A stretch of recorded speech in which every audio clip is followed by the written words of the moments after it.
তো মুসা আলাইহিস সালাম একবার ওয়াজ করতেছেন এইভাবে বনি ইসরাইলের সামনে খুতবা দিচ্ছেন।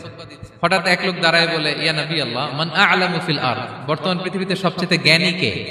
মুসা আলাইহিস সালাম বলেন, ফাকালা আনা, আমি। কি বললেন? উনি আসলে ভুল কিছু বলেন নাই, কারণ প্রত্যেক জামানার নবীকেই আল্লাহ তাআলা সবচেয়ে বেশি জ্ঞান দিয়ে পাঠান, কারণ তার কাছে ওহীর জ্ঞান আসে, অদৃশ্যের খবর আসে, ইলমুল গায়ব আসে। কিন্তু এই উত্তরটা আল্লাহ তাআলার পছন্দ হয় না। আল্লাহ তাআলা চাচ্ছিলেন মুসা যদি বলতো আল্লাহ তাআলাই জানে কে জ্ঞানী বা আল্লাহই সবচেয়ে জ্ঞানী, এরকম হলে ভালো হতো। কিন্তু মুসা আলাইহিস সালাম কি বলছে? আমি।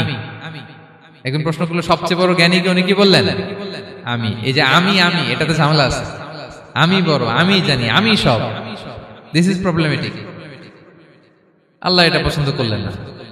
আল্লাহ তাআলা মুসা আলাইহিস সালামকে বললেন, মুসা তুমি যে বলছো তুমি জ্ঞানী, না তুমি জ্ঞানী না, তোমার চেয়ে বড় জ্ঞানী আছে। মুসা আলাইহিস সালাম বলে, তাই নাকি? আমার চেয়ে বড় জ্ঞানী কে? তো আল্লাহ তাআলা বললেন, ইযহাব ইলা মাজমাইল বাহরাইন, দুই সাগর বা দুই নদীর মিলনস্থলে যাও, ওখানে আমার এক বান্দা আছে তোমার চেয়েও জ্ঞানী। মুসা আলাইহিস সালাম বললেন, তাই নাকি?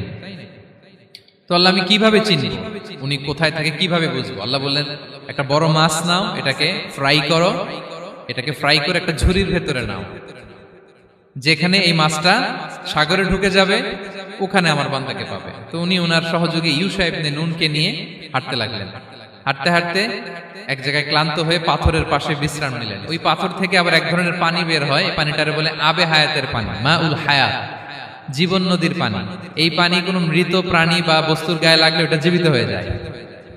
তো ওনারা পাথরে হেলান দিয়ে বিশ্রাম নিচ্ছিলেন। ওই পানি ওই ফ্রাই করা মাছের গায়ে লাগার সাথে সাথে মাছ জীবিত হয়ে ঝুড়ি থেকে বের হয়ে সাগরে ঢুকে গেছে।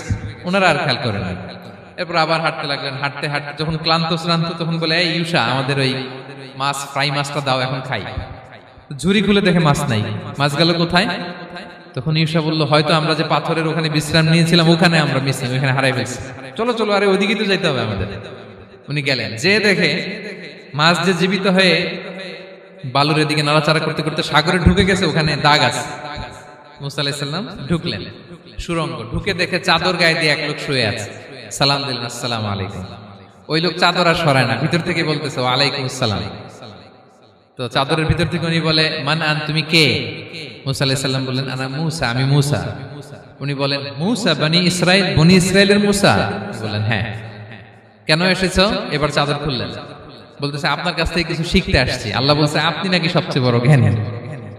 আমি ভুল করে বলে ফেলছিলাম আমি। আল্লাহ বলছেন যে আপনি নাকি জ্ঞানী। বলতেছে, না, তুমি আমার জ্ঞান নিতে পারো।